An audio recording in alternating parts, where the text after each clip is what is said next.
Welcome to Pensare Basketball. We are almost a fourth of the way through the regular season, and the Toronto Raptors are uncomfortably good. And a lot of the people in the United States are not giving this team its due credit. And if they are giving the due credit, they're calling it a fluke. They're saying it's because they've had a weak schedule. But today, something actually beautiful happened. No, I'm not talking about that disaster class on the panel. I am talking about the fact that I went to the NBA strength of schedule on Tankathon and I looked through the list. The Raptors have the 15th hardest strength of schedule coming up. They have a brutal December, January, stretch. There's going to be some really hard competition. But something really amazing happened. I looked at the teams that had the hardest strength of schedule, and there was a logo on their hardest games. You know how Tankathon has the hardest games? And the Toronto Raptors logo was on every single team's hardest games list. The Raptors are a good basketball team. And I'm going to make a case that, yes, the Raptors, not the Pistons, the Raptors, not the Heat, not the Cleveland Cavaliers, not the Boston Celtics, certainly not the Indiana Pacers, not the Orlando Magic, not the New York Knicks, but the Toronto Raptors are the best team in the Eastern Conference. And if you have a problem with it, if you have a problem with me saying that, then there's a box of Scotty's tissues that you can go cry with. So when I look at the stats, there's a really impressive trend that's emerged over the last two games that will both make RJ Barrett superfans cry, but also maybe give them a little bit of vindication. Because over the last two games, the Toronto Raptors have won games in a very different way.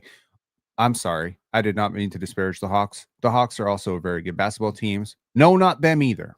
They are not the best teams either. The Toronto Raptors are the best team in the Eastern Conference. Let me make my case. I'll use data. I'll show you how it's looked on the season. I will show you how it looked over the last 10 games, of which the Raptors have. By the way, the Raptors have the second longest winning streak in the NBA.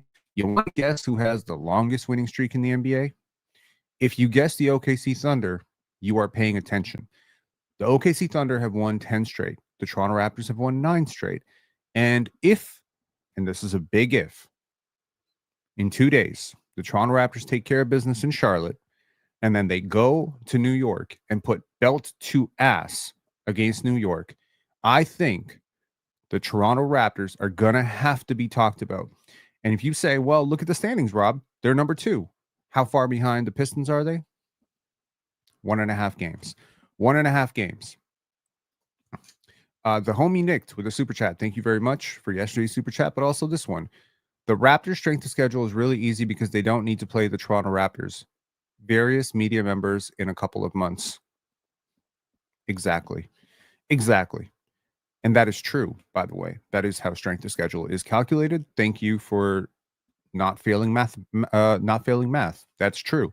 When you're a good team, in a lot of ways, your strength of schedule gets easier because you don't have to face yourself. You know, the easiest strength of schedule in the NBA, or at least in the Western Conference, belongs to the best team in the Western Conference, because the OKC Thunder do not have to face the OKC Thunder 4 times. Everybody else does, and everybody else can pretty much count 4 losses on their schedule. It's funny, but it's true.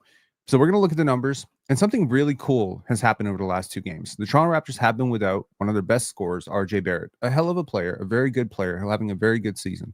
And a lot of respect to RJ Barrett, because without him, the offense has looked very funky. So a lot of people who are like, yo, man, you don't want to see this offense without RJ Barrett. Damn. I don't know if RJ Barrett missing games has anything to do with Emmanuel Quickley shooting blanks, but man, it has looked really rough.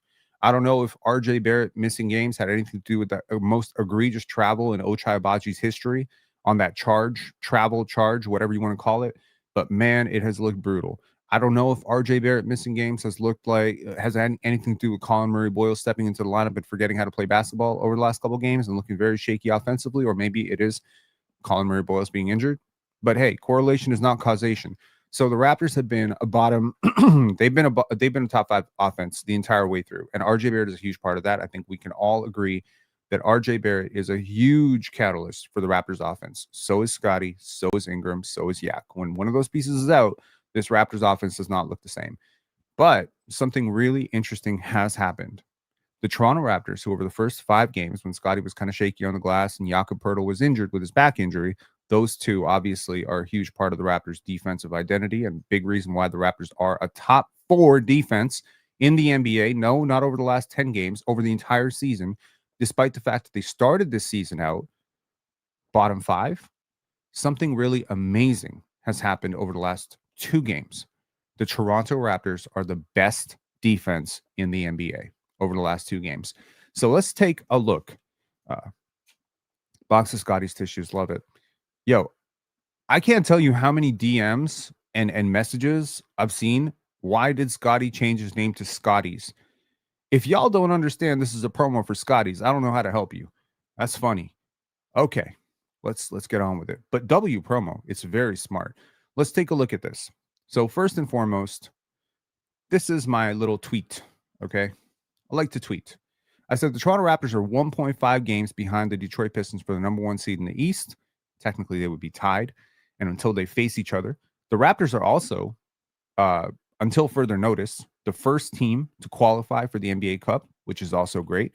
They complete group stage play 4-0 with a very impressive point differential, although that point differential probably could have been a lot better if they had just blown out the Pacers last night. Shout out to the Pacers. And shout outs to TJ McConnell for not letting that happen. And also shout outs to Emmanuel Quickley, because it might as well, he basically looked like he was playing for the other team last night. Ochai Agbaji too. But honestly, the Raptors' next 3 games at Charlotte, at New York, versus Portland. Not easy, not easy, not easy. Charlotte gave them everything they could handle, and it took Brandon Ingram and Scotty Barnes getting back-to-back blocks in Toronto to win out that game. That's not an easy game, especially when you have a matinee at the Garden on Sunday night on a back-to-back.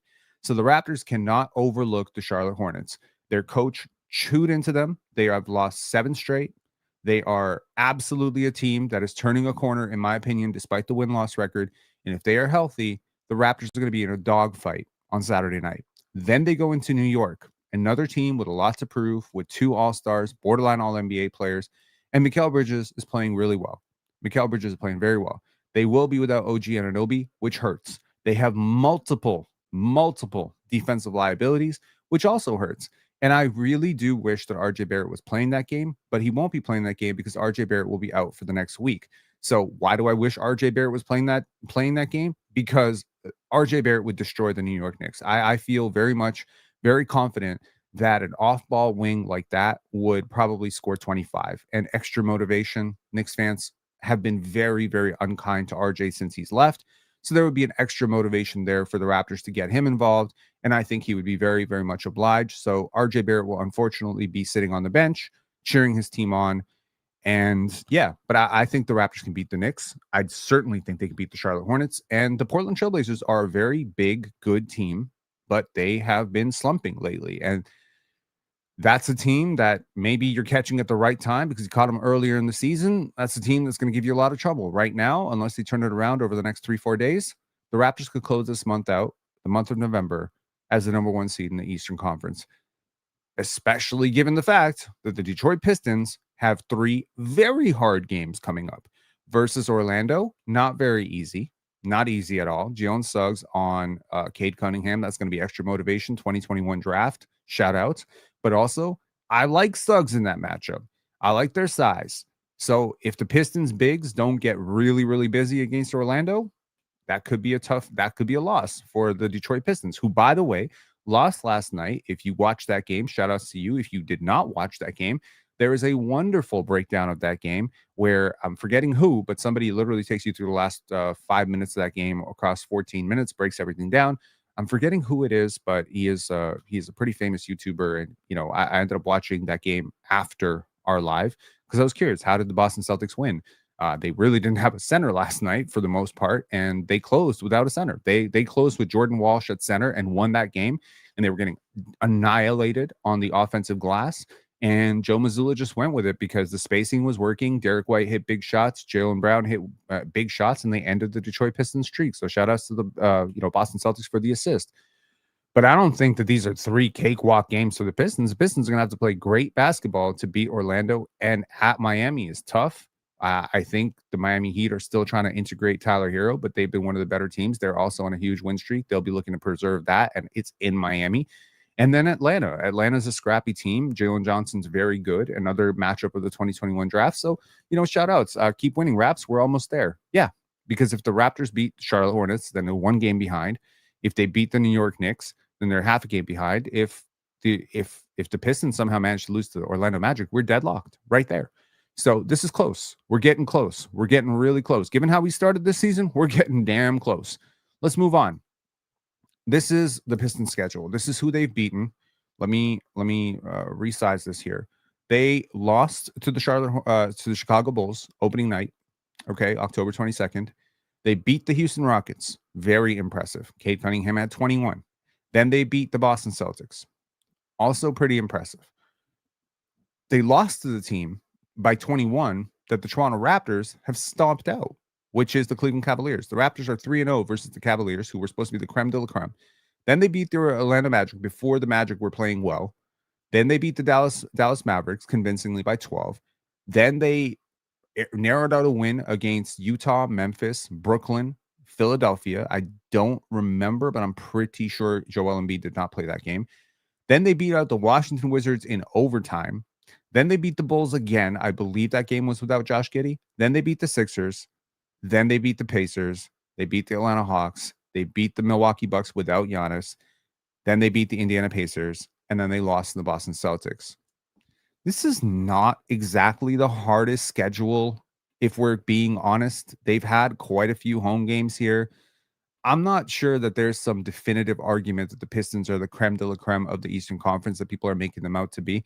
And honestly, if OG is healthy, they're probably right there neck and neck with the Knicks, because OG very much was having a career year for the Knicks. And I think there's still a case to be made that the Knicks are the best team in the Eastern Conference, regardless of the record. And if the Raptors beat the Knicks on a back-to-back, what's supposed to be a schedule loss on the road, I think that the Toronto Raptors should be very much considered the best team in the Eastern Conference.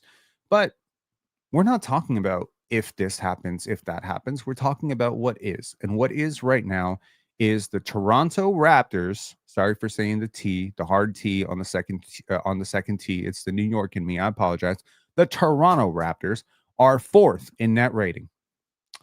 4th. Okay. Now they are technically 8th in SRS, which is not great, but they're 4th in net rating. And I'm choosing to care about net rating more right now. I'm choosing to care about that defensive rating also being 4th. The Pistons have gotten all the praise in the world for their defense. What if I told you that as of today, it is not the Pistons, but rather the Raptors that have the higher defensive rating? The Pistons were 2nd. After the last couple of games, they are now 6th. That's what happens because over the last 2 games, the Pistons have been the 20th best defense in the NBA, and the Raptors have been the best. Now, what happened 2 games ago? Right, RJ Barrett went out. Now, the offensive rating might have tanked, but the Raptors are finding different ways to win. Here is the plus-minus net differential for all the teams in the league. There's 3 very obvious teams right at the very top.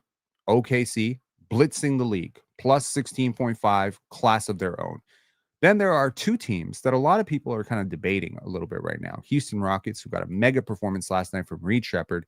And then you have the Denver Nuggets, who are slumping a little bit, admittedly. Their numbers are going down a little bit. They've had a couple tough losses. They lost to Chicago. They lost to Sacramento. These are not games that you should have lost. And frankly, they have downgraded themselves into tier 2. Okay, so if tier 1 of the NBA right now is definitive contender, championship favorite, that's the OKC Thunder. They've done it without J-Dub, and they've been very impressive. Chet pulled the game away last night. Shea has been balling on another planet. He looks better than he did last season. Then you got the Houston Rockets and Denver Nuggets. The only reason the Denver Nuggets are not in the OKC class, in my opinion right now, is Aaron Gordon is hurt, Christian Brown is hurt, Cam Johnson has had a tough time integrating himself into the offense. And the second unit has been good at times, but also bad at times. There are games where Jonas Valanciunas is very good, games where he's completely unplayable. So the Denver Nuggets and Houston Rockets are, let's say, spoilers potentially. But when healthy, I believe that both teams would be in that upper tier of contenders. We move down to the next tier, which is the Toronto Raptors, the New York Knicks, the San Antonio Spurs, who are holding water without Wemby right now, but they're falling a little bit. And they just got Dylan Harper back, which is good news for them, and the Detroit Pistons.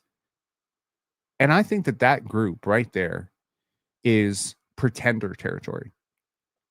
Teams that probably don't have a chance to win the finals, but could potentially, if a few things break right, make it to the finals. And that's not a conversation that we were having about the Toronto Raptors 6 weeks ago, 7 weeks ago. I was higher on the Toronto Raptors than anybody who covers the Raptors. If we're being honest, if you think I'm lying, find the video by any other Raptors podcaster who said the Raptors are going to be a 50-win team.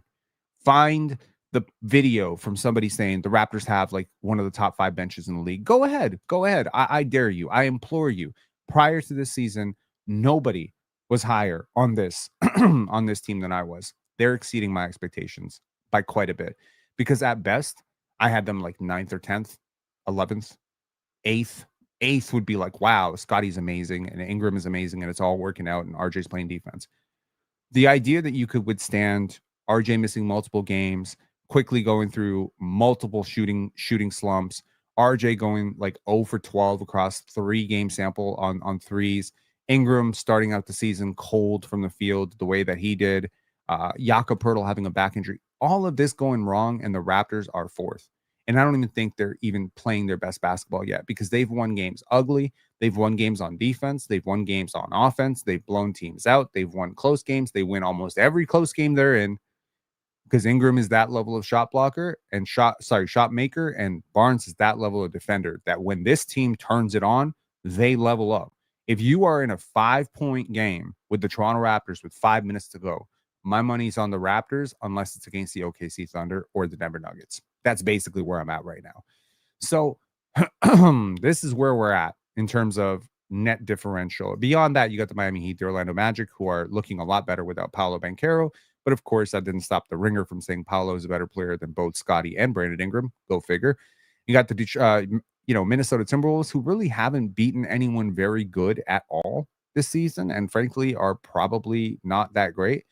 I think the entire league stops at 9. In terms of teams that can realistically make a conference finals, that's the list. Orlando, Miami, Detroit, San Antonio, New York, Toronto, Denver, Houston, OKC. In terms of teams that can realistically win a championship right now as constructed, OKC, Houston, Denver, and Knicks if healthy. That's the list. The Raptors are knocking on the door. Here's the last 10 games, though. The Raptors are 9-1. They are the second best team over that mark. In terms of point plus minus, the Raptors are 9.5. They are tied with the Houston Rockets. They haven't had a watered down schedule necessarily over the last 10 games. They haven't had a super hard schedule either. The Orlando Magic over the last 10 games have been impressively good in terms of blowing teams out and doing their work. But a lot of that plus minus is being carried by a mega blowout loss. I think a blowout win where they won by like close to 40 in the NBA Cup. I think there's a valid case to be made that the Magic, the Heat, the Atlanta Hawks, the Detroit Pistons, the New York Knicks, the Cleveland Cavaliers, these are the teams that are going to be in the playoffs. Everyone else is probably going to fall into play-in territory. Continuing on with the last 10 games, here's the Raptors lineup data over the last 10 games. And this is very interesting because that starting lineup of Brandon Ingram, Jakob Poeltl, RJ Barrett, Emmanuel Quickley, and Scotty Barnes did not have a good start to this season. For much of the first 2-3 weeks of this season, that lineup, that starting lineup that I have complained about endlessly, had a negative net rating of like -12, -15, -20, -3, -2. And then slowly over some period of time when Scotty adjusted, decided to fit out, Ingram and, Barnes started to get their connection together, Barrett started to fit in. That lineup over the last 10 games has a net rating of plus 17.2. That is good. The lineup, if you switch in Walter, however, has a net rating of 30.4. Only 33 minutes, but 30.4. The defense jumps into a different stratosphere with a defensive rating of 88.7.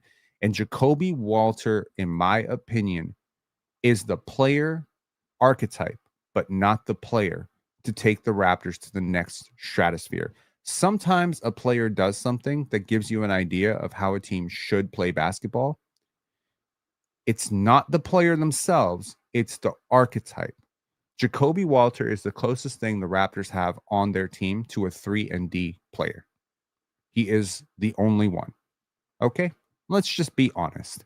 If there's one player who bears any real similarity in terms of what OG Anunoby does, it is Jakob Poeltl. If there's any player on this team that bears any resemblance to a Danny Green, it is Jakob Poeltl. And it is precisely OG Anunoby and Danny Green that unlock the starting lineup of Brandon Ingram, Scotty Barnes, Immanuel Quickley, and Jakob Poeltl, because the spacing needed to make those wider lanes for Yak screens. Everything gets easier for Yak, Scotty, Ingram, and Quickley when there's more space on the court. That's it. And Jakob Poeltl is also doing his part defensively. If we continue down the list, if you take Ingram off and you put Grady Dick into that starting lineup, it goes down to 21.9. So it's actually an upgrade. Grady Dick provides a ton of space, probably a little bit less ball dominant. Ingram, Barrett, Quickley, Barnes, and Mamukelashvili maximize space. You get a net rating of actually 0. Good defensively, terrible offensively. Net 0. That's 15 minutes.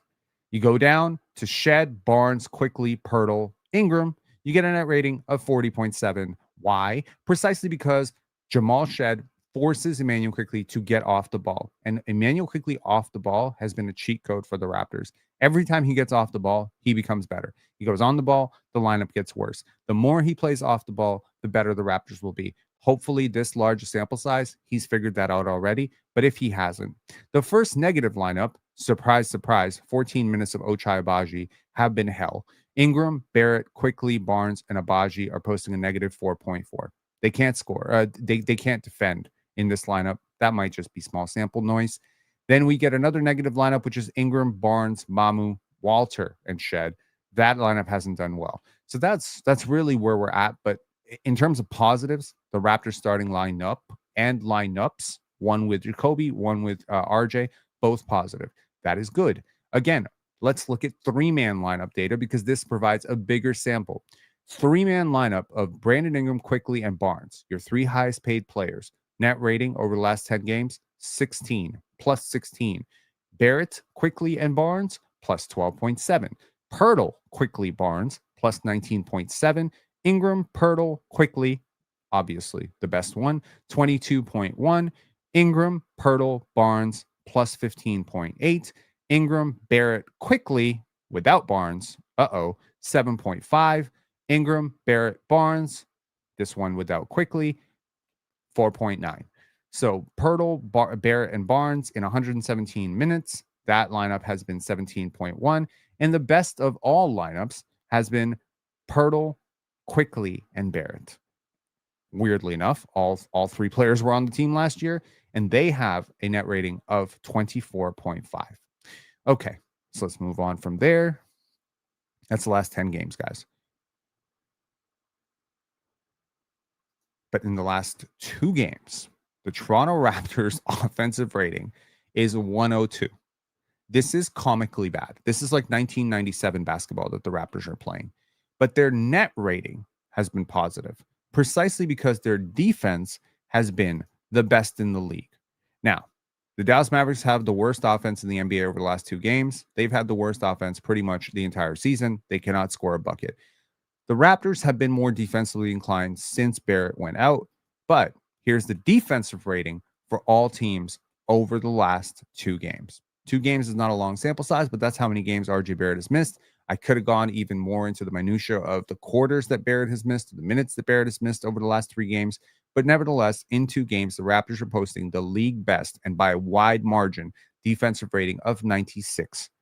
96 defensive rating means 96 points per 100 possessions. Put differently, 0.96 points per possession. Put differently, you've been amazing defensively over the last 2 games.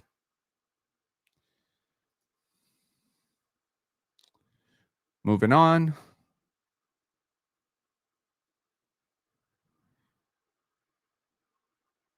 over the last 2 games. What the hell? Is that it? That's all I did. Okay, cool. So this is where we're at. Did I scroll through the entire thing? Scrub through the entire thing. Yes, I did. Okay. So why are the Toronto Raptors better than the Pistons? Someone said, Penn, you said in yesterday's live that Detroit was the best team in the NBA. No, I didn't. Best team in the NBA? No, I did not. Don't gaslight me. I said they're the best team in the Eastern Conference, and they are the number 1 team in the Eastern Conference. However, last night after the second live, I went and I actually watched the Pistons play against the Boston Celtics. So I was very deeply curious. I sat up for 2 hours. I watched that game. I watched Cade miss free throws down the stretch. I watched him miss layups. I watched him miss assignments.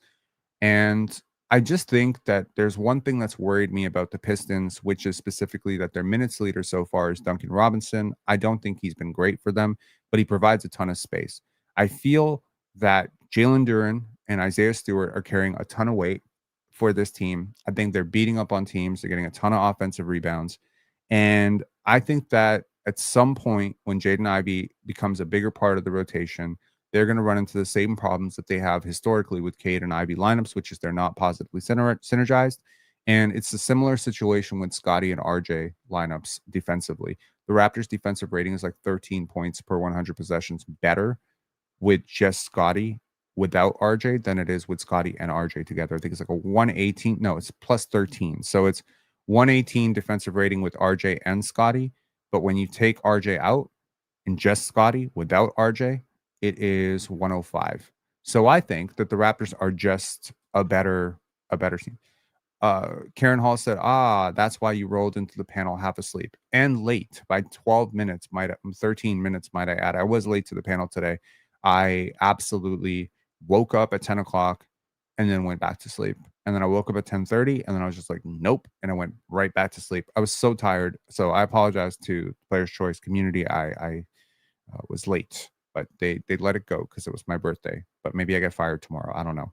So anyways, my point is, I think the Raptors are an insanely good basketball team. I think the fact that they have managed to win all these games that are super ugly is very impressive.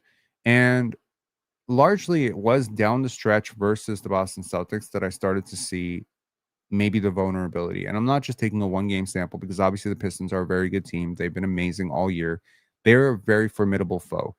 But I like the Raptors against the Pistons precisely because I think at some point Ivy and Cade are going to have to guard somebody on the Raptors. And I don't think they can guard anybody on the Raptors.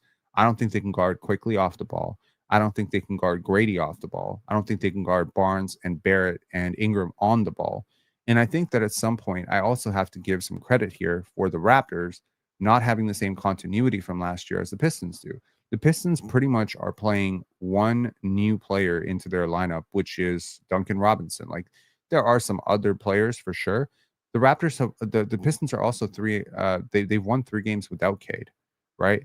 So they have a pretty deep team. I really like their wings. Their wing depth is very good, but they have weaknesses. Asar is not a good 3-point shooter. Ron Holland is not necessarily somebody you have to respect on that end. They're just a big, physical, athletic, young team. That's what they are. But when it comes down to late game surgical improvisation, when it comes down to coaching, no disrespect to Bickerstaff, but I like Darko more as a coach, right? And Cade is their offense. We got multiple options. That's a fair way to look at it. But if Cade is your offense, I also have questions. Number one, is he super efficient? Like he's not that efficient. I have many questions about Cade's efficiency. Cade has been awesome in the fourth quarters. He's pulled them out of a lot of like really late slumps, carried them back into games. I think at one point I looked at the stat, he was averaging like 11 points per game in the fourth quarter. And it was like, oh, Cade's going to win Clutch Player of the Year. Cade is an awesome basketball player. I don't want anyone to get that lost in the weeds. Yes, I was very low on him 2 years ago, but last year I became a lot higher on him. I was wrong. I own up to my mistakes. I still think Scotty's a better player. So maybe that's like a kind of one of those half-baked apologies where I'm like, sorry to offend you, but yeah, Scotty's still better. I think what Scotty Barnes is doing is not being fully appreciated. Scotty is anchoring a top 5 defense right now. The numbers say they're a top 5 defense. He is by far the best defender on this team. And when you remove a negative defender like RJ Barrett, and don't replace him with a negative defender, so you put in a positive defender like Jakob Poeltl, this team over the last 2 games, granted, Indiana is not the greatest team, but I think they played a good basketball game last night. Cleveland was without Darius Garland, but again, they had Lonzo Ball. They had, they didn't have Jared Allen, but hey, them's the breaks, right? The Raptors lost. The Raptors didn't have RJ Barrett. So if we're going to make a case that the Raptors are contenders, maybe that's a little premature. But I think this is right around the time that we have to start having some uncomfortable conversations in Toronto about additions and improvements, because the Toronto Raptors have made additions to this team many times. Now, last year they sold at the deadline. Well, actually, they chose to buy at the deadline last year, but they technically sold because they traded productive players for a player who was not going to play for them. So they sold, in a sense. They bought into next year, which is this year, but they sold because they traded Bruce Brown, who was playing for them during their winning ways last year. They benched Chris Boucher, basically effectively cutting him without actually cutting him. They just sat him, and they left Kelly Olynyk in that trade, which is, he was playing for them. So those guys were actually playing, and the Raptors were playing reasonably well. They also sold on Davion Mitchell for a second-round pick, and he was at times starting for them, and he has been very productive and a huge part of Miami's turnaround. So last year they sold. The previous trade deadline, I believe they also sold, right? Am I wrong in saying that? They traded for Ochai Agbaji, right? And the previous deadline, they also sold. No, the previous deadline was the one where they sold OG Anunoby and Pascal Siakam. Am I wrong? Am I crazy? Am I tripping out? But the deadline before that and the one before that, they bought. So the first one they bought on Thaddeus Young. The second one they bought on Jakob Poeltl. I would argue you might need to do something like the Jakob Poeltl trade again this time, except you don't need a starting center and you don't need a starting point guard. Do you perhaps need a backup center? Do you perhaps need to create, or maybe do you have a bigger need than a backup center? Actually, what you actually need right now is a starting small forward who isn't RJ Barrett bad defensively and isn't Jacoby bad offensively. Is there a player that does those two things in the NBA that is available or will be available for a trade? That's probably an uncomfortable conversation that needs to happen in Toronto right now.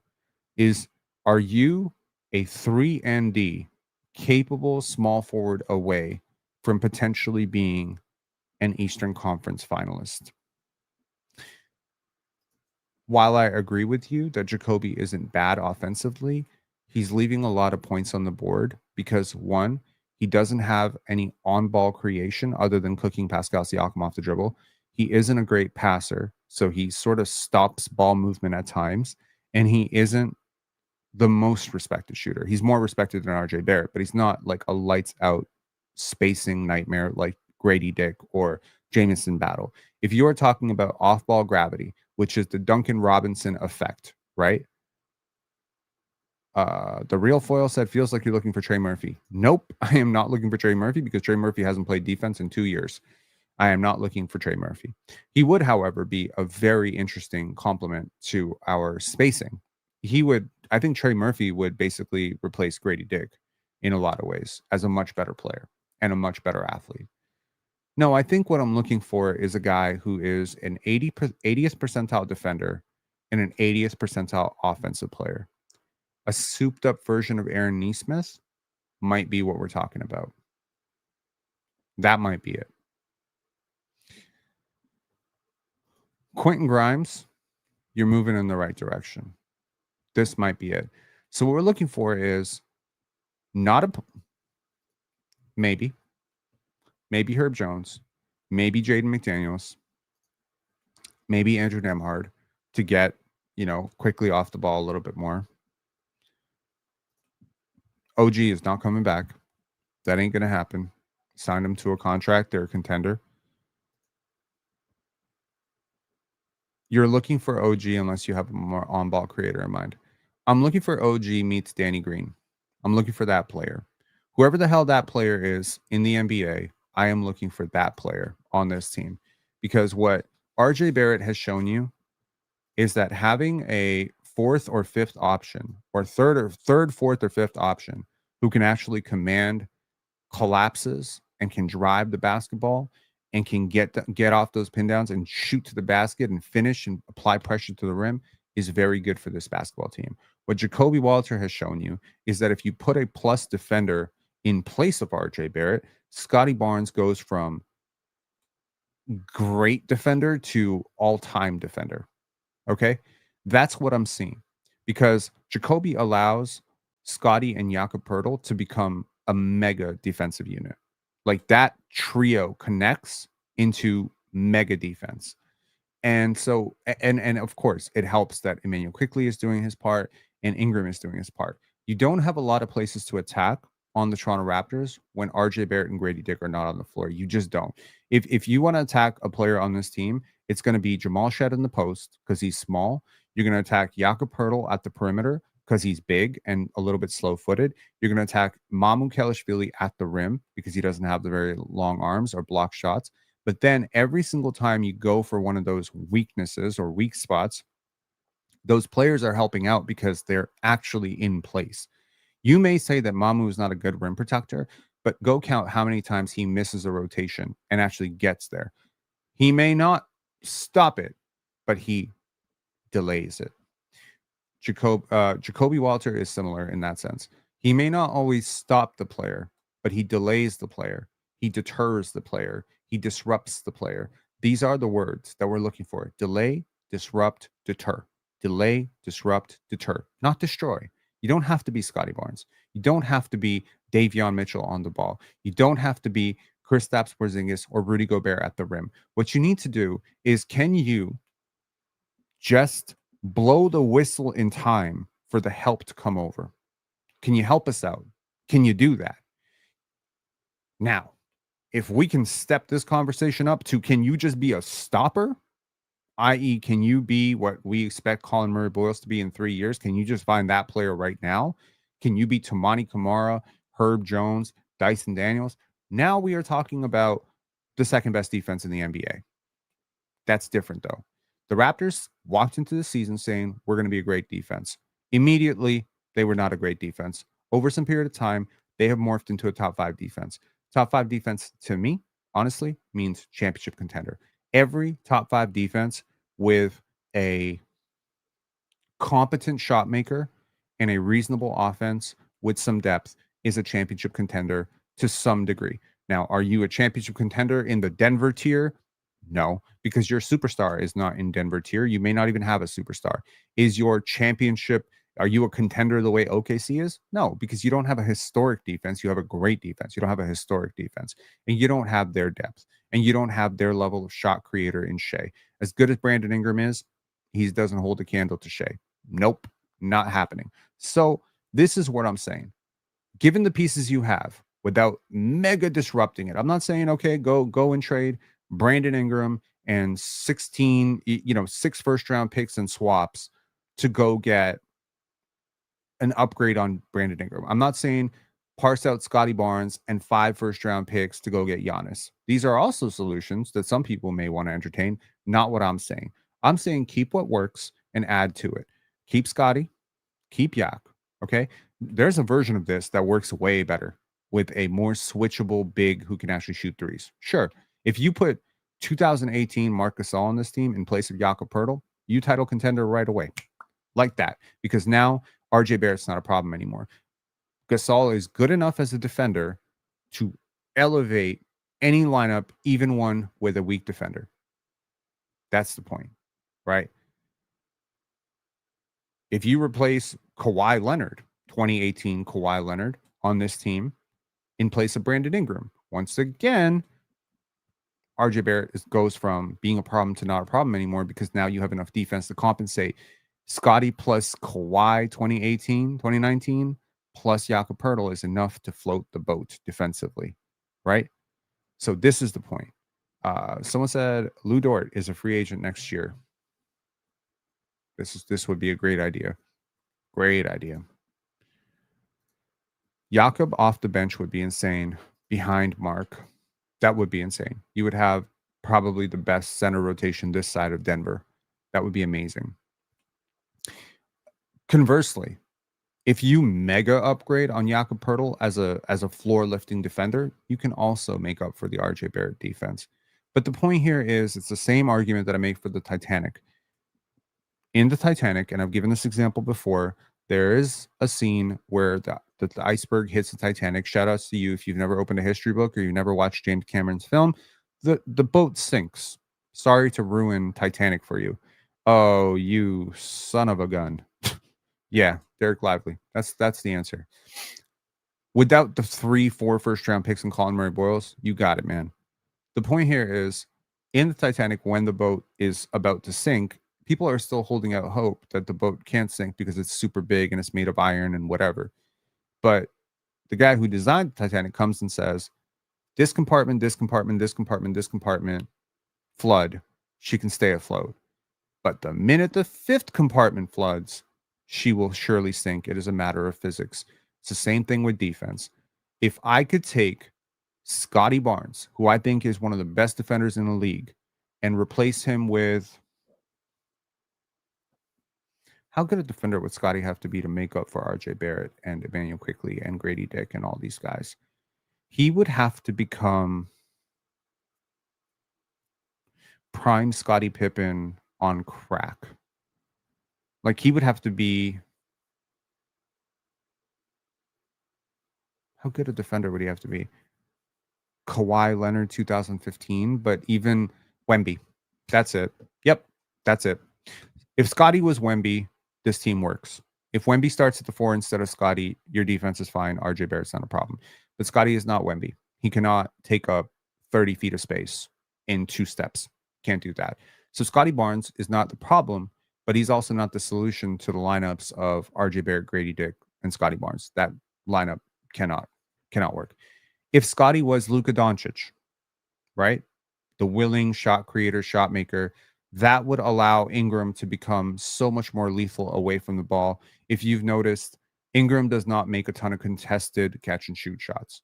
But with Luka drawing triple teams, Ingram would be open so much, this team would go from stoppable to unstoppable.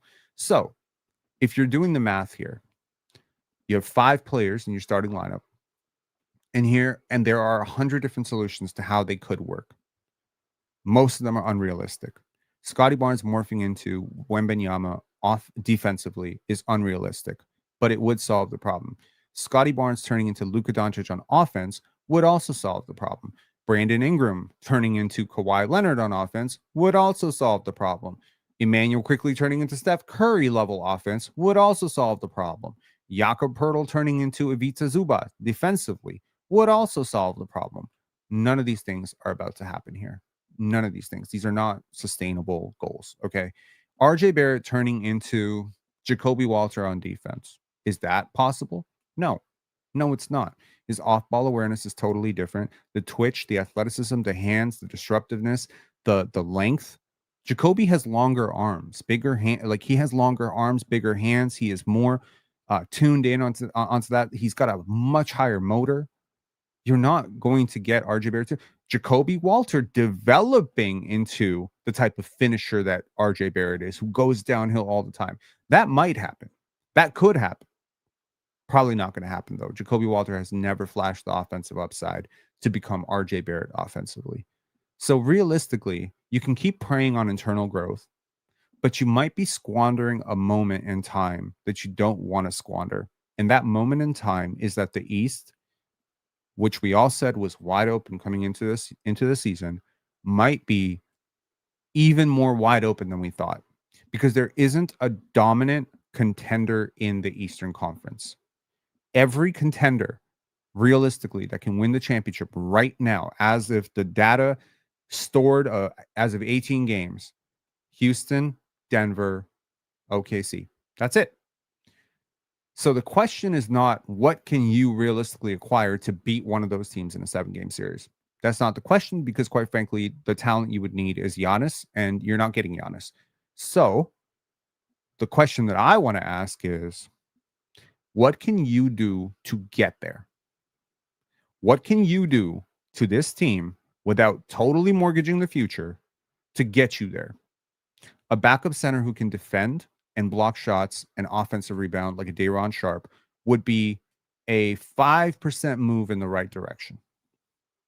Trading away a couple first round picks and a couple prospects to get a win now player like a Herb Jones, Malik Monk, something like that, might be a step in the right direction. Exchanging Jakob Poeltl for Rudy Gobert could be a stopgap solution, but not a long-term solution since Rudy Gobert is on the decline. And also, it would disrupt your offense mega. Your offense is not going to be as good with Rudy Gobert. Rudy Gobert sucks on offense. I don't know who needs to know that, but he does. He can't catch a basketball. Can't make a good decision. Doesn't process the court. In a lot of ways, I could argue Jakob Poeltl actually helps the Raptors more than Rudy Gobert would help the Raptors. So if you want to talk about where's your $20 million going, I don't know. Where's their $35 million going? You could upgrade Emmanuel Quickley, an option that a lot of people don't talk about. If you upgraded Emmanuel Quickley into Jalen Suggs and Suggs stayed healthy, problem solved. RJ Barrett can stay forever. Stay forever. Sign him to an extension the next day. No problem. Suggs plus Scotty plus CMB off the bench plus Jakob Poeltl coming in plus, Jakob Poeltl plus, maybe a backup big that you find in the draft next year. This can build something. I think Suggs plus Scotty plus BI participating with his length. You see this. You see Brandon Ingram, shot blocking and stuff. He's participating. He's sitting in the gaps. He's poking balls away. He's good. I don't want to say Brandon Ingram's a good defender because I feel like there's a lot you give up with Brandon Ingram defensively. But man, he's participating. If he's your worst defender, you're a really good defense. You're awesome defense. Brandon Ingram maybe can't play in OKC, but he could probably make Denver's defense better. If he replaced Jamal Murray, they'd be a way better defensive team with Brandon Ingram. So that's kind of where I'm at right now. It's not really should the Raptors do it. I think the Raptors do need to do something because they're much better than they expected. And a large part of why they're super good is players who are under 30 who are awesome. Jamal Shed, Sandro Mamukelashvili, Brandon Ingram, Scotty Barnes, Emmanuel Quickley at times, Jakob Poeltl just turned 30. So a lot of your pieces are working together. Think you have a chance here. And what you want to do is you want to get to the dance. You want to get to the dance, and then you want to give BI and Scotty a chance to get you over the edge. And who knows, man? You could get bounced in the first round as a number 1 seed because Miami ends up falling down, or Philly is the 8th seed and Joel Embiid comes back and you can't stop Joel Embiid. I'm not saying that can't happen. Anything could happen. The Raptors are not a proven commodity yet. But through 18 games, 19 games, what I've seen from the Toronto Raptors is they're a team that is serious. They're a team that's connected. They're a team that's deep. They're a team that's two-way. They're a team that has a shot maker who can make shots down the stretch. They're a team that has a team captain and a leader who cares about defense and all the right stuff and is capable of taking over games in his own way. Scotty Barnes takes over games in his own way. Ingram takes over games in a completely different way. They don't look the same. But when Scotty takes over a game, bro, pace change, defense change, intensity changes, rebound changes, who gets easy buckets at the rim changes. How many times does Scotty Barnes take over a game and then Jakob Poeltl gets 3 straight layups? These dudes are mega impact players. You possibly have arguably the best duo. You have a top 3 duo in the Eastern Conference right now. So far, what I've seen from Scotty and Ingram is better than what I've seen from Franz and Paolo. And those two were absolutely in the... Wait, what? Huh? Don't psych me out like that. No, there's no way he got traded. Can someone confirm? RJ Barrett didn't get traded. Oh, okay. Trading RJ has freed up Scotty and Ingram on offense. Trading? Oh, you mean benching. Paolo just don't play winning basketball. I agree with you. Paolo Banchero plays random basketball. He sees an opening, he attacks the opening, he has no idea what's coming next, where the defense is. I don't buy Paolo as a superstar at all. I don't see it. When your team is better with you on the bench, I don't think you're a superstar. When your team finally turns around their offense and defense with you in street clothes, that to me does not scream superstar. Mega talented, very talented. They're all talented. Cat and JB still the best duo. Let's find out. on Sunday night. Do y'all remember? Give me the W in the chat if you remember that there was a video I made where it said the Raptors finally have rivals, and then I ranked out the top rivals in the Eastern Conference. Do y'all remember that video that I made in the offseason where I ranked out like, okay, well, Cade, that's a storyline. OG, that's a storyline. Pascal, that's a storyline. These games are so much more interesting because the Toronto Raptors are a good team. Rich the Thinker, you're tuned in. You're tuned in. You remember. I think the Knicks are like probably the biggest rival. You have a playoff history with them. The first ever playoff series you won was against them. You're two mega cities on the East Coast. It's a battle for so many things. Your players, you have ex-players who played for them. They have ex-players who played for you. You're both kind of like top-ish defensive teams. Both move the ball a little bit more now. It's interesting. It's very interesting. Bro, that's barely a duo. Cat and JB can't even play together without giving up 50 points on defense. That is fair. That is a fair point. And so Deuce McBride and Mitchell Robinson and Mikal Bridges and OG Anunoby filling in those gaps. So my question, how about this question for y'all? How y'all like this team? Scotty Barnes, Brandon Ingram. Okay, hang on. How about this? Tell me how many games you think this team would win. Let me just pull up the Knicks roster so y'all can see the entire roster. I should just do this off memory because I am a ball knower, right? Deuce McBride, Mikal Bridges. No, wait, hold on. Scotty Barnes, Mikal Bridges, OG Anunoby, Brandon Ingram, Mitchell Robinson. Off the bench, Deuce McBride, Landry Shamet. How many games is that team winning? For real, let me know. Gershon Yabusele. How many games is that team winning? I actually want to read out the full roster. Hold on. If basically what I'm saying is, if I just replace Jalen Brunson, okay? If I replace Jalen Brunson and Karl-Anthony Towns with Scotty Barnes and Brandon Ingram, Mikal Bridges, Jordan Clarkson, Josh Hart, Gershon Yabusele, Landry Shamet, Deuce McBride, OG Anunoby, Mitchell Robinson, Scotty Barnes, and Brandon Ingram. That's a 65-win team. That's a 65-win team. Okay? And if I put Cat and Brunson on this team, it would be Cat, Brunson, RJ Barrett, Emmanuel Quickley, Jakob Poeltl. It's a 55-win team. It's not like they make us remarkably better. Who y'all scared of in the East? That's a good question. That's a good question. Who are you scared of in the East? Who is the one team in the Eastern Conference where you're like, you know what? If we go up against that team, we're healthy, they're healthy, we're getting smoked. Smoked. Smoked. No chance. Smoked. Nobody. You're not getting smoked by Miami. You're not getting smoked by New York. You're not getting smoked. You're not getting smoked by Orlando. Orlando, you got problems. They got problems. They're going to have very big problems. You kidding, right? I take the Raptors over the Bucks, over the Heat. My God. Nah, man. I agree. Yo, I would still probably think that the Knicks and Cavs have the edge on the Raptors in a 7-game series based on experience, based on size, based on payroll. But those are teams that are probably closer to the end of their run than the beginning. I mean, can we just be real for a second here? Hold on. One sec. Let me pull this up here. Leaders. Nope. Teams. Okay. Let me pull this up for a sec.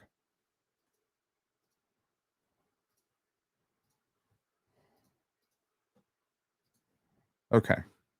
So if we're talking teams right now, rank out, do me a favor, rank out the futures of these teams. Okay. Right here. Toronto, New York, Boston, Philly, Brooklyn, Indiana, Milwaukee, Chicago, Cleveland, Detroit, Miami, Orlando, Atlanta, Charlotte, Washington. I don't like Washington's future right now, to be completely honest. I think they smoked that Bub Carrington pick. I don't love Indiana's future, but if they tank and they successfully get AJ DeBonson, and then they get Tyrese Halliburton and he's okay, and Aaron Nesmith, they'll be back in the playoffs next year. I hate Milwaukee's future. Giannis, you're at the end of it. The Bulls, I don't know. I like Montes Buzelis, but they feel mid to me until they get a superstar in there. Okay. But they're pretty mid. Like they're a decent team. They could surprise somebody, but they're a pretty decent team. The Cleveland Cavaliers are probably closer to the end of their window or the middle than the beginning. The Pistons are closer to the beginning than they are to the middle or the end because Jalen Duren and Asar Thompson, Ron Holland, and Kate Cunningham are going to be a problem for the Raptors for a very, very long time. The Nets are clueless. The Sixers, they have a pretty bright future. I felt a lot better about Jared McCain last season than I do this season, but Tyrese Maxey is legit. VJ Edgecombe is legit. And maybe if they can get one more young player there and get off that Joel Embiid money, I will remind you, Joel Embiid's contract extension hasn't even kicked in yet. It hasn't even kicked in yet. It starts next season. So that team is about to go into a world of pain trying to get off that contract. And, oh, I forgot. Paul George. That's a bad contract too. The Knicks are old. Brunson, Towns, these guys are all touching 30, yo. So this is like one of two seasons that the Knicks have before they start talking about Pacome Dadier and OG Anunoby. Like, do you know what I mean? Like, this is a team that is built for the now. The Cleveland Cavaliers have the highest payroll in the NBA, point blank, period. They are built for the now. And Evan Mobley has not shown me any more than Scotty Barnes. In fact, I'll argue he's shown me less. Okay? The Boston Celtics don't have the brightest future either. Derek White is getting older. Jason Tatum is coming off an Achilles tear. Jaylen Brown is getting older. Like, everyone's getting older. That's just a tautology. But, I mean, for real.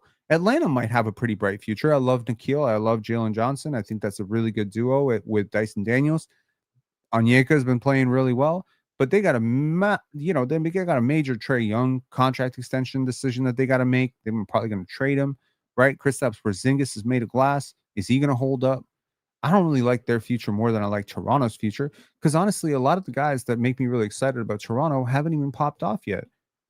You know, Jamal Shed getting a lot better. Scotty, I feel like, I think his trainer's right. I think he's at 15 to 16% right now. I think Scotty's going to level up. Like, there's so many makeable, there's so many moments yesterday where Scotty was great. And there's so many moments where you're like, that's the gap. That's the gap. Like you feel that he can get anything he wants. And then sometimes he just drops a layup at the basket. It's right there, man. Just go through the contact. We're seeing growth, right? We're seeing growth. And if there's one thing I know about Scotty is that winning motivates this man more than anything. You put a championship on the line, and this dude is going to level up in ways you don't even understand. This dude is going to become the best defender not named Victor Wembanyama in the NBA with a championship on the line. This dude is going to be a downhill bullet. We have seen Scotty when properly dialed in and motivated. We saw him in his first playoff game ever, right? You put winning on the line for Scotty, nothing else will matter. This is a pure winner. You put winning on the line for Brandon Ingram after all the losing he's gone through, nothing else will matter. Even RJ Barrett. RJ Barrett was very good in the playoffs for the New York Knicks. So I feel like, the Raptors have this weird puncher's chance in the Eastern Conference to go and do exactly what Indiana did. Unlike Indiana, however, maybe they're not the team that suffers an Achilles tear to the best player. Maybe they pull it out. If I told you it's 5 months from now, the Raptors are in the conference finals, game 7 versus the Knicks, are you even that surprised? And what if I told you in that conference finals that you won 36 minutes of that game and then you lost the 12 minutes that Barnes and Jakob Poeltl had to sit on the bench because you got out-rebounded by like 14 because Mitchell Robinson and Karl-Anthony Towns just destroyed you? And what if I told you that the difference between winning that game and losing that game was the difference between Day'Ron Sharpe being on your team or not? The details matter. And when you start talking about winning a game 7, the details matter so much. Jacoby being 2 years older in that game, could swing the balance of that game. RJ being 5% better defensively. There's that old Al Pacino quote from, I think it's called Every Given Sunday, where he says, the gap between winning and losing is inches. It's a game of milliseconds and inches. Go listen to that one, because that could very well be what holds true for the Toronto Raptors. I'm not trying to gas it. I'm telling you what I've seen. I've seen this team be down by 10 and come back. I've seen this team be on the ropes, and I've seen them get back-to-back blocks. I have seen this team with every reason to fall apart. I've seen Scotty complaining on the sideline, RJ looking upset, and this team just comes together. I have seen this team up 15, lose the lead by 6, and then come back because their 14th or 13th guy off the bench came in and saved the season. Shout outs to Jamison Battle. This is just a team that is connected. That matters in the regular season a lot. They're pretty deep. That matters a lot. Karen Hall said, who are you rooting for in Pistons versus Magic Cup game tomorrow? We should probably talk about that because I'm a little bit lost, but let's check the NBA Cup standings and we'll figure this out here. 1 second.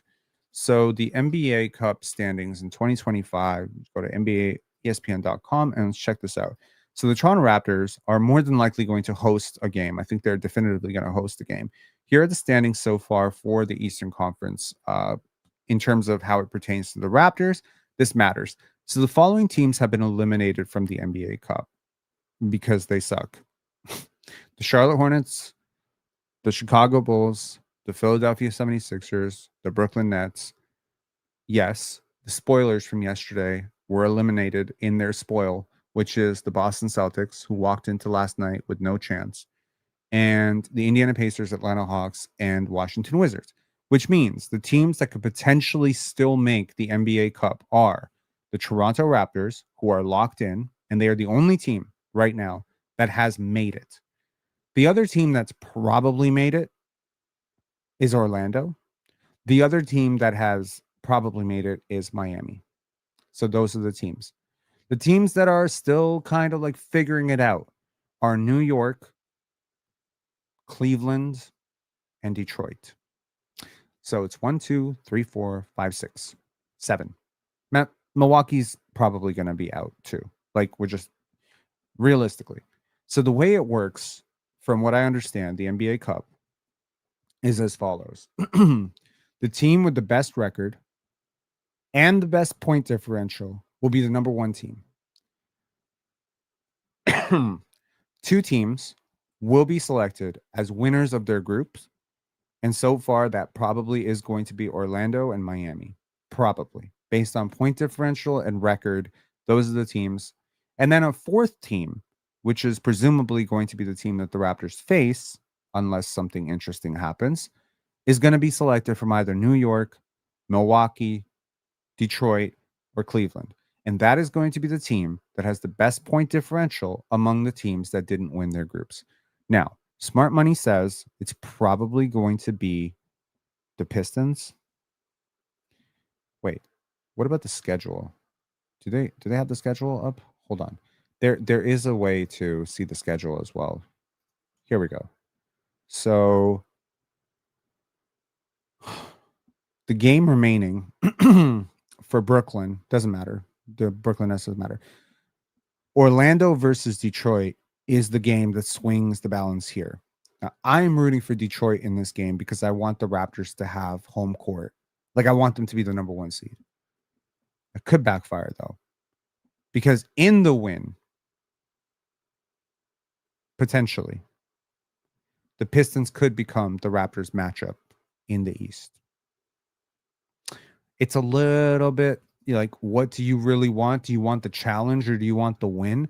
Personally, the more you win the NBA Cup, the more money your players get. So I'm a little bit of the mindset like, hey, bring on the win. We'll deal with the second round when it comes.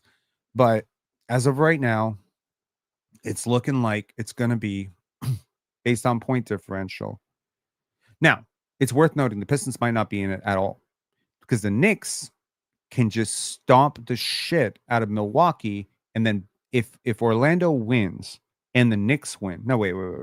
If the Pistons win narrowly against the Orlando Magic and the Knicks win convincingly against the Bucks, this could be great.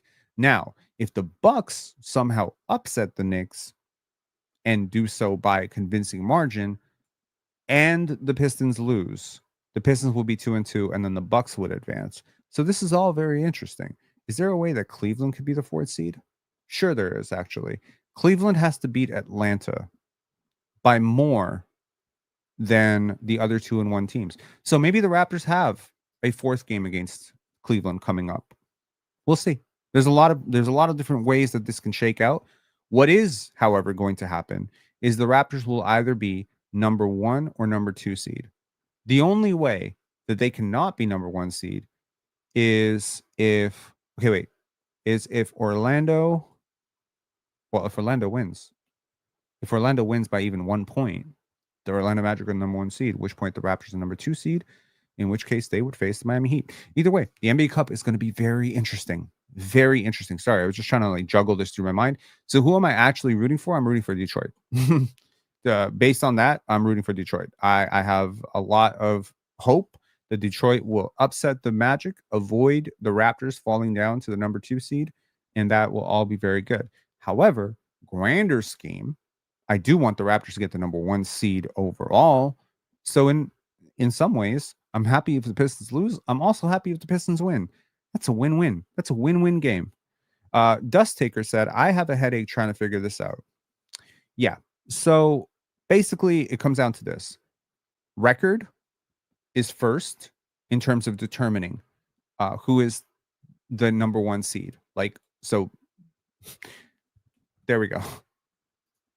If A is greater than B and C, D plus. That's funny. How is Detroit beating Orlando an upset? That's fair. That's fair. So I guess Orlando would have to upset Detroit. That would be the more accurate thing.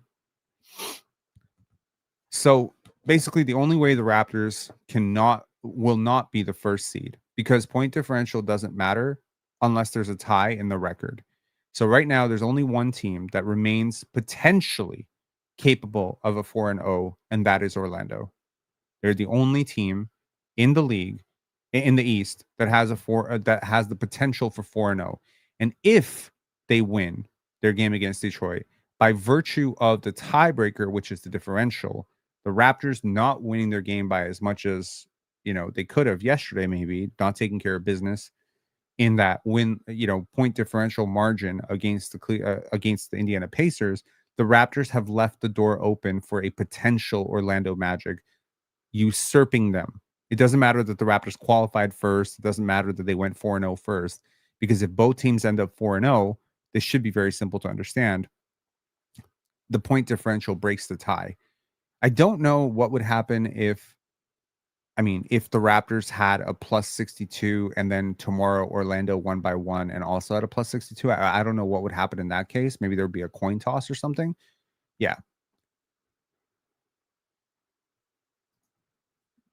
Big 2 Neo Pen Sports Talk. Huh. Yeah. Typical bottom feeder fan. Ignore outside talking points. Suck a shit. Would this be a good time or a bad time to tell you that you've misspelled typical? And I don't think it's a typo, since Y and I are not necessarily next to each other on the it's just how you think typical is spelled. Disconnect the internet, maybe pick up a book. I don't know. But making the Final Four of those games don't count against the real schedule and results in making either 1 or 2 extra non-record games, which adds wear and tear over a long season. The only game that doesn't count is the actual final. So the Raptors will actually have a gap in their schedule in which NBA Cup games are counted on their schedule. So I believe that their NBA Cup game provided against Orlando or Detroit or whoever they face, or Cleveland in this case, that game would be, I think 2 of them are counted. So it's the quarterfinals, then the semifinals, and then the finals. The game that doesn't count is the final. Only 2 teams play the 83rd game.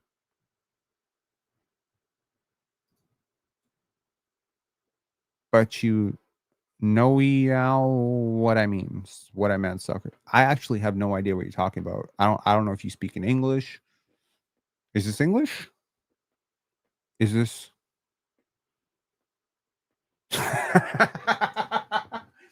Okay, this is my comment of the day. Is that you, Booker T? Shout outs to Booker T, man. Booker T was amazing. Love Booker T. Love the Harlem Heat. Don't love you, but okay. And it's big tone, open sports talk, sucker. I would love for you to call in, bro. I'm so curious if you talk the way that you sound. Tell me why I'm a sucker. Here, I'm gonna drop the link. Bring out the popcorn, ladies and gentlemen. Let's see if this dude knows how to use a link. Here's the link. I want to hear from you. I actually want to hear why am I a sucker? Why am I wrong? Educate me, man. If I'm a sucker, I don't want to be a sucker anymore. It sucks being a sucker, man. It sucks being a casual. Can you educate me? Why am I wrong? That's a link. You press it. You end up in StreamYard. You connect your microphone, provided you have one, and then you just talk. And honestly, you don't even need a microphone. You just need a cell phone. You have a cell phone, right? I think the pay-as-you-go cell phones, they also connect to the internet. If you can figure out your Wi-Fi password or your neighbor's Wi-Fi password,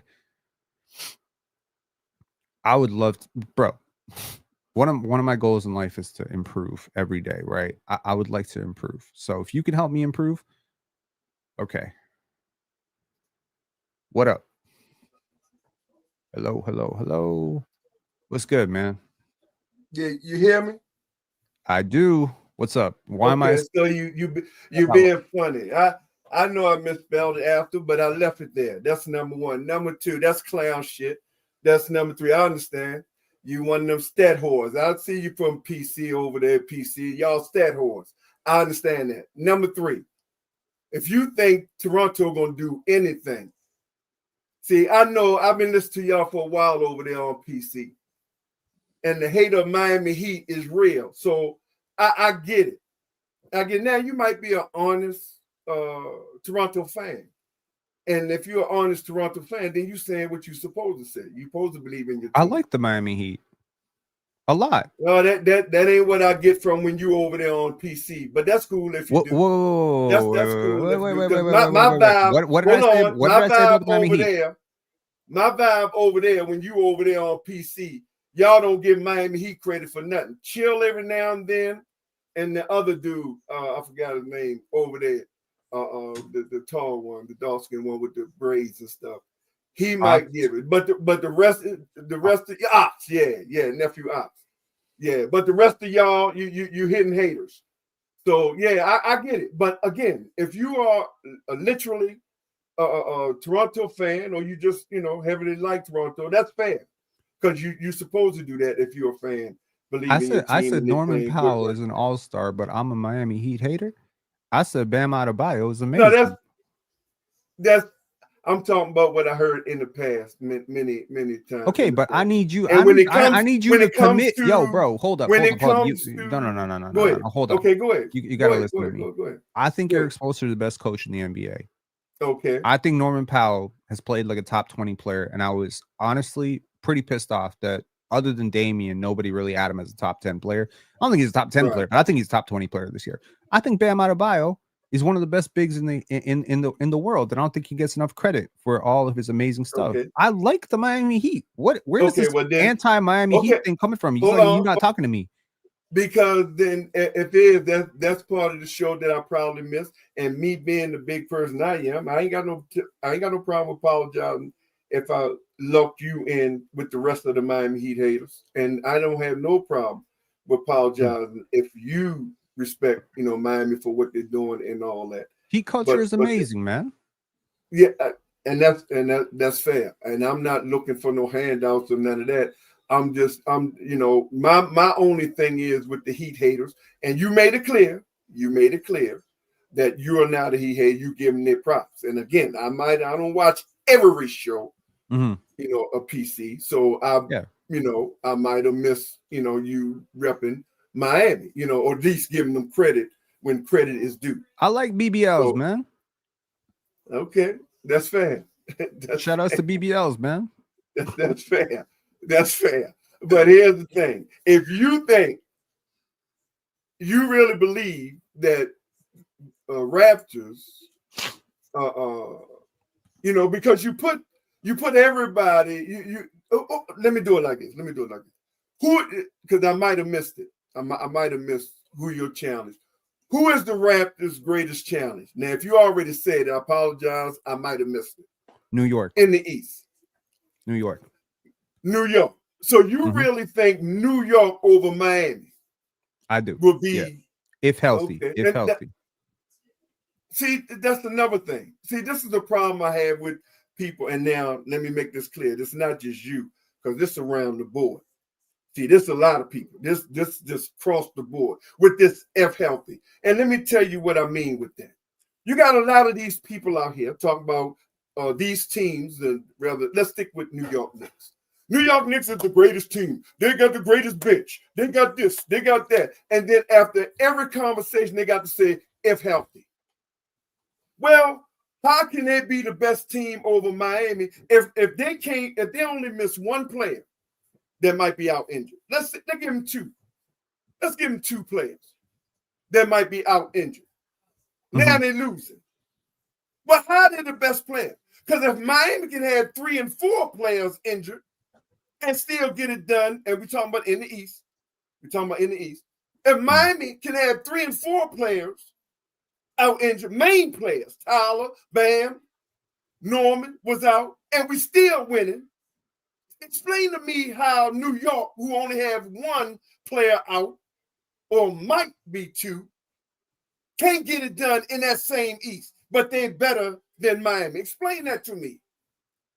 Well, for starters, the Knicks are technically a better team right now than y'all per net rating. I know you're going to call me a stat whore, but net rating matters to me. I call everybody that, so don't take it personally. Yeah, that's cool. But the Heat, technically, if we adjust for schedule, are the best team in the Eastern Conference.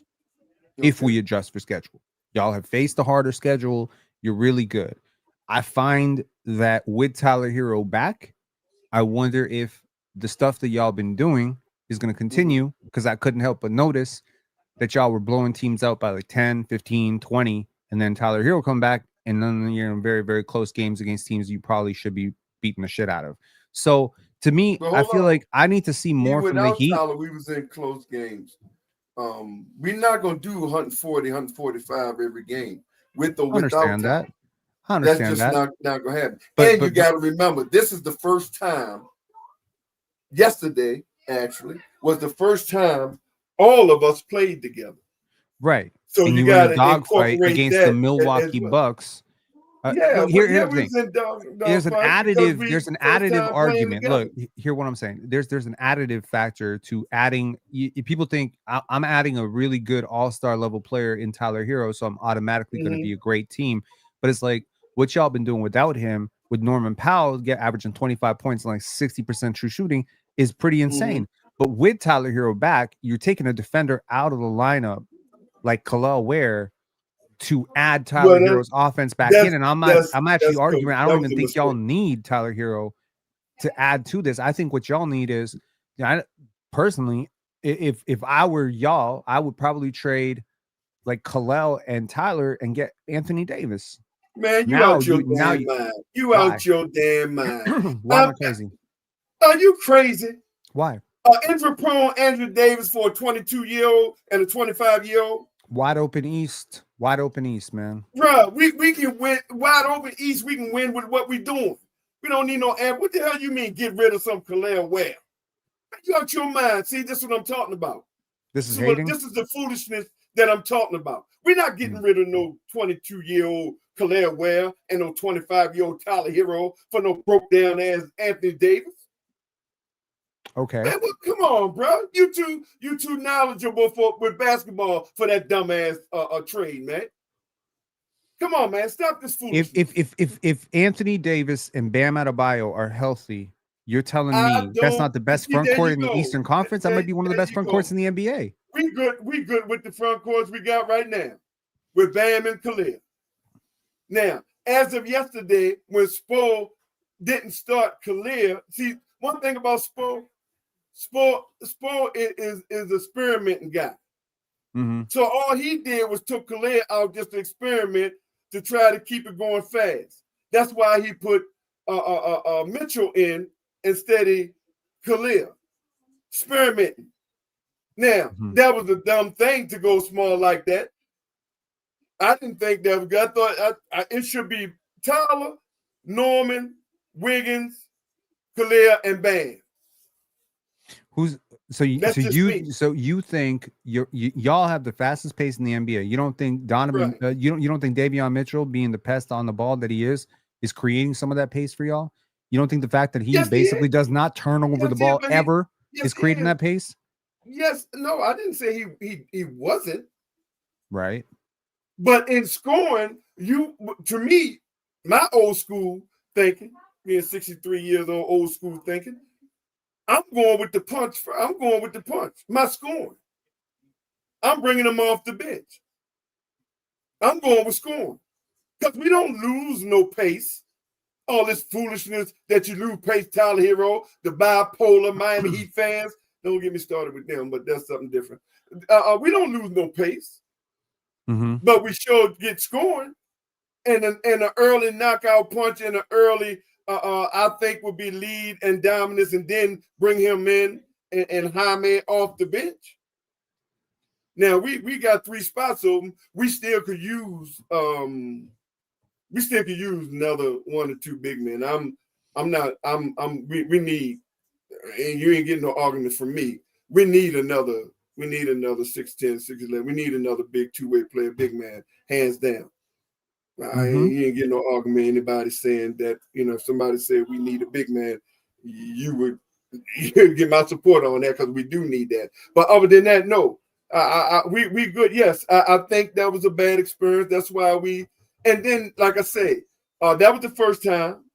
That was the first time they played together, because it's the first time we actually been healthy all year. Let me just ask you a question. If I told you that Khalil Ware has played 412 minutes this year, and he hasn't played 380 minutes this year, and he's this amazing defender that you don't want to trade, and Anthony Davis and all that stuff. What if I told you that their defense is 7 points per 100 possessions better with Khalil on the bench? Okay. Would that be surprising to you? No, it wouldn't be surprising to me. No, it's Bam Adebayo to me who is creating the mega difference. Bam and Norm, this duo right here, they are plus 12.2 together. They make everything happen. I don't want to mess that up personally. I can add to it. I could add Andrew Wiggins, not perfect. I could add Davion Mitchell to it. Again, not perfect, but additive. I could add Jaime Jaquez to it. That's where like some of the magic happens with those Jaime Jaquez lineups. Jaime plus Bam plus Powell is the recipe for how y'all have been very successful, in my opinion, because you got a plus 16.3 net rating with those 3 on the court. To me, if Tyler Hero is on the team, there's only one basketball, so someone got to fit out. And I don't think Norman Powell is a good enough defender to be, having 13 or 11 shots yesterday. So the 2 games y'all won, the last 2 games, one, Norm didn't play. The next one, Norm didn't get his regular shot diet. And the question I have is, have you ever seen Tyler Hero? First of all, that's not really fair. Tyler Hero's had some dominant stretches. I just think Norman Powell is a gift, and I don't want to take that gift and turn him into a 4th option, a 3rd option. People got to get their touches. Norm's not a great defender. Hero's not a great defender. I don't see why I need to turn my awesome defense into a not great defense to fit in a player to be a shot maker. It's almost like if I put Norman on the bench, maybe that makes sense. But Norman's too good to come off the bench now. So that's why I'm thinking like y'all have the pieces to make a really great trade. That's what I'm saying. Maybe it's not for Anthony Davis. You don't like Anthony Davis. Okay, cool. Right. Maybe it's somebody else. No. It's not that I don't like Anthony Davis. That injury prone and his age just don't do it for me right now.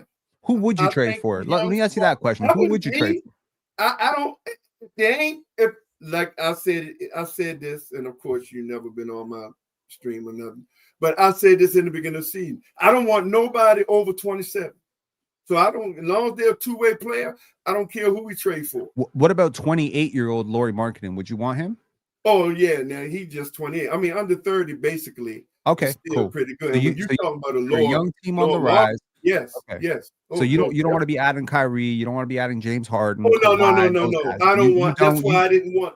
Exactly. Okay. I didn't want KD and none of it. I don't care what he's scoring.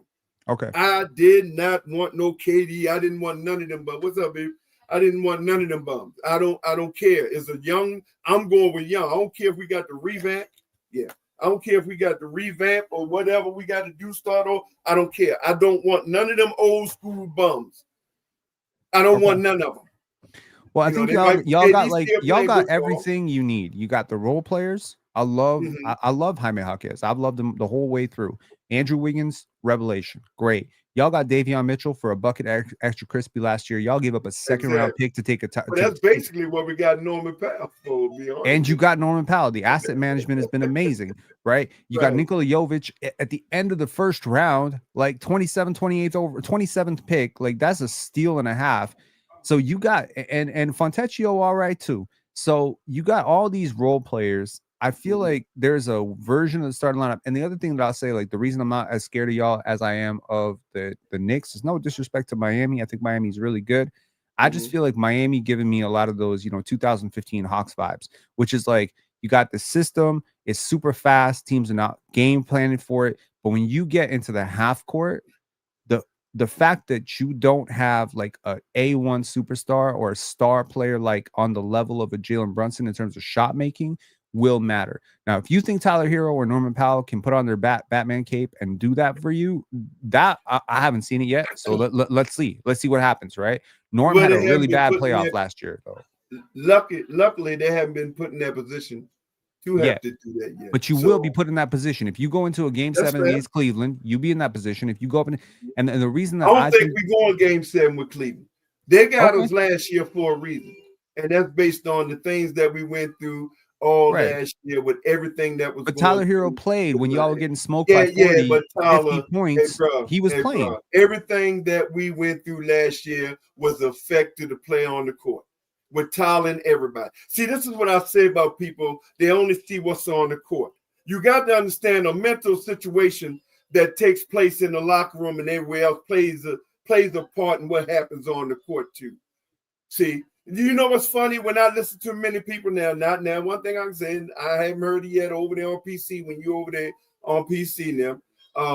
But when it comes to everybody else, they got every excuse with their teams that they like. Oh, he was hurt. Oh, he had his mother stepped over on the crack over there, walking down the street. Oh, that's why they did that. But when it comes to Miami, when it comes to Miami, and we had number one, our coach, going through divorce and child custody.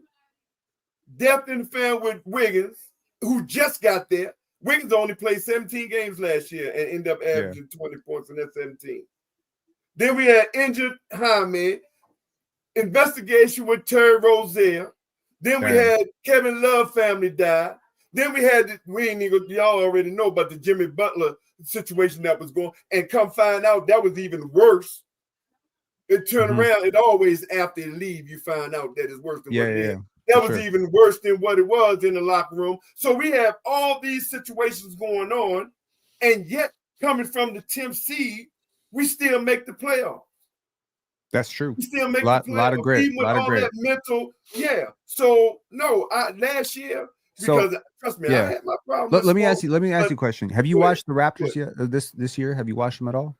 I really didn't, and I'm not gonna lie. I'm okay. So I mean, they're cooking. They're cooking. I appreciate the honesty. Oh no, I know. Now half a game, I didn't watch all the game. I watched like 2 quarters because I think they was playing. Cleveland. Cleveland. Matter of fact, that's who it was. They was playing Cleveland, and I watched two quarters. Then I went and watched Miami stuff. But I didn't watch all, so I'm not gonna sit here like one thing I ain't gonna do is lie. You know what? I appreciate that, because honestly, like I swear I've asked a lot of people if they watch the Raptors, and I know they don't watch the Raptors, but they don't do what you did. You told me the truth. You're like, nah, I watched 2 quarters and I knew exactly which game you watched because it was on Peacock. But you know what's funny? A lot of people, they'd be like, yeah, I watched the Raptors. And then I'd be asking them questions about the Raptors, and they don't know shit. I appreciate that. You know what it is? It's probably a generation thing. I feel like your generation, because you say you're 63, I feel like your generation probably just tells the truth. Whereas my generation and younger, they just lie because they be getting away with lying. It's a DNA thing. And I'll say it like this. It's a DNA thing. I might despise. Now, let me give you a little quick rundown, because it's the first time we met, first time on here. Yeah, I don't like no teams. So when I say I don't like Raptors, no, don't take it personal. If it ain't Miami, I don't like. Okay, if it ain't Miami, I don't like all 29 teams. So, and I treat them all the same. But here's the thing: I might not like your team. I might despise your team. I might even don't like a certain player on your team. I might despise that. But one thing I'm never going to do is lie on any of your team or that player just because I don't like them. I'm not going to do the line thing. So I want to actually ask you a question. Yeah. Based on what you've seen of the Raptors and what you know of the Raptors, if we had a draft and you could take one player off this team and just add them to your team, you just get them, who are you taking? I'm curious. You mean you just get to take a Raptor off our team? Just take them off. I don't, for whatever. I mean, not quickly. RJ. Even when he was with the Knicks, he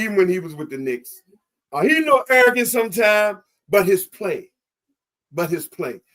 I'll take RJ. If it's anybody, I wanted to say Ingram, but even though now let me say this, for even that short half, 2 quarters that I did watch. Now Jimmy talking about he got his joy for the first time. I think Ingram literally got his joy. Oh, that's a fact. And that is a fact. That's just from the 2 quarters of me watching. Bro, you ever seen New Orleans? The sun does not shine in New Orleans. He was a depressing ass fan base. They got 12 people at the game. Man, that boy was. I think, and I'm gonna tell you something. I think that's half the time why he act like he was hurt. No, I don't know about that, but I will say this: like they got a football staff running their basketball team in terms of the health and medical, and that's gross. Right. And if you're a player, I don't know if you played when you were younger, but like when you're a player and you go into a facility and you feel like you're not taken care of, there's a lack of trust, right? If I feel like you cutting corners on my health, on my staff, I don't get to trust my doctors. Like, what was that whole thing with Kawhi and the Spurs doctors? The Spurs. Right. He didn't trust them, so he left. And I think Ingram had a similar situation. I'm glad the Raptors kind of resuscitated, his reputation and his career, because a lot of people have been sleeping on Brandon Ingram. I will say this, though.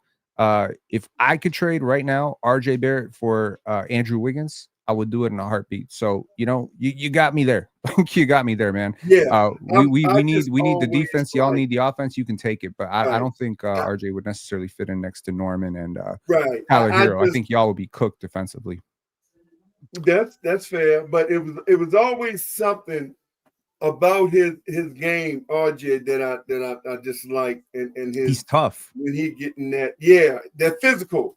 He fits heat culture very well. He fits heat culture very well. I would actually be very curious to see RJ in Miami and see if Spo could get him to like really buy in defensively. Anyways, man, Miami Heat talk. Appreciate you, baby. Yeah, I appreciate you coming on.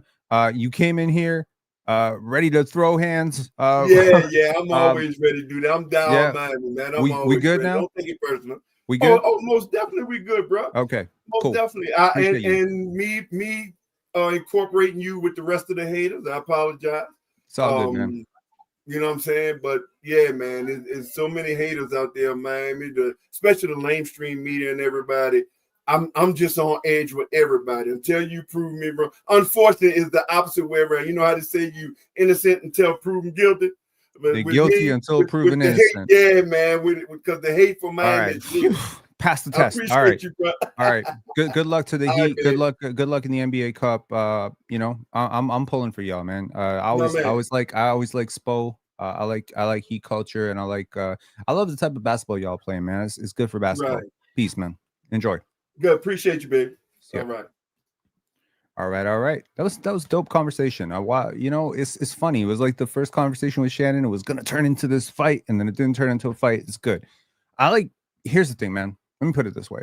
People act like I can't disagree with somebody. I don't agree with RJ being the first pick off this team. But I'm not gonna like fight it.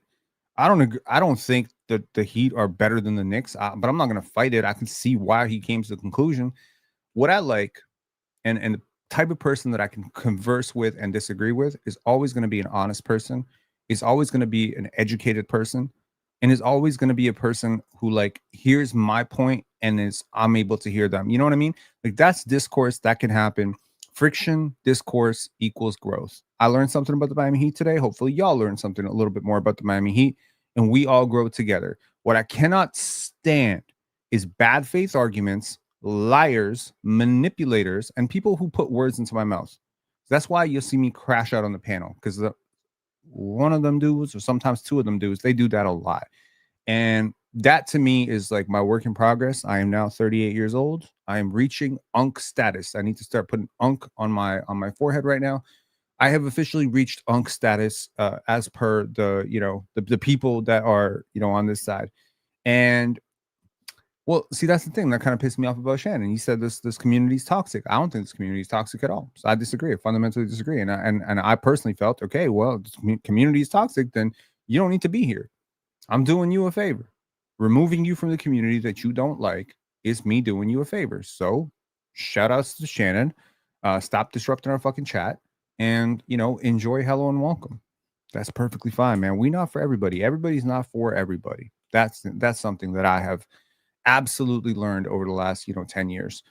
Is everybody is not for everybody. Shannon the chatter was vastly different person from Shannon the caller. Agreed. Shannon the caller was awesome. Shannon the chatter was mega annoying. So call in anytime, Shannon, if you end up listening to this. But yeah, don't chat in our community anymore, man. That was a fantastic conversation. I really enjoyed that. Yeah, man. Yeah. It was a good conversation. I'm glad. And shout out to the Miami Heat. I really don't think they're definitely a top 4 team in the East. I'll give them that. I don't know if I put them over New York. I don't know if I put them over Toronto. I don't know if I put them over Detroit. But that's the conversation. And if y'all remember, like the breakdown initially that I had when I was breaking down teams by net rating, the Heat were in the same group as the Raptors, the Pistons, and one other team. So Wiggins RJ swap, I'd do it. I might need a little bit more sweetener on that. I would want like Jovic, and maybe like we swap out Abaji, and maybe we throw in a couple of seconds, something like that. I would want a little bit of a sweetener, but I don't think RJ fits. I don't think RJ fits. Are you lower on the Cavs? I'm lower on the potential of their health. Now, obviously, if healthy, we don't know because we haven't seen them healthy, right? With Darius Garland, they've been a very good team, though. I will put it out. Darius Garland not playing well, but with him on the court, they have been. And Darius Garland is like, he's what unlocks Evan Mobley. He makes Mobley good, right? In a lot of ways. Mobley without Garland has been a mess. And again, Lonzo is going to be a huge long-term play. Max Strus hasn't played yet. The Cavs have been phenomenally unhealthy. If you tell me we close out the season and the Cavs are number 1 seed, I'm not surprised at all. It could happen. We are less than a fourth of the way into this season. And so far, the Cavs have looked vulnerable. But this is a team that won 60-plus games last year, and they've learned their lesson. It doesn't matter what you do in November. It matters what you do in March and April. You're playing the best basketball entering the playoffs. The Cavs will be a very, very tough team later in the season if things go right for them. And I, for one, am kind of happy that the Raptors snuck 3 wins off of them, because I did not think the Raptors were a better team than the Cavs coming into this season. So, AG saying, I saw Wiggins outplay Tatum in the finals. I'm sold. That was 3 years ago, but yes, that's fair. All right. I'll talk to y'all later. Enjoy this conversation. Definitely was not supposed to be an hour and 40 minute stream, but shout outs to Unc for calling in. Appreciate you. And go Raptors, go Heat. And yeah, talk to y'all later. And make sure to give a like on this video. And shout outs to the homie Nick for the super chat. Appreciate you. All right, peace, guys.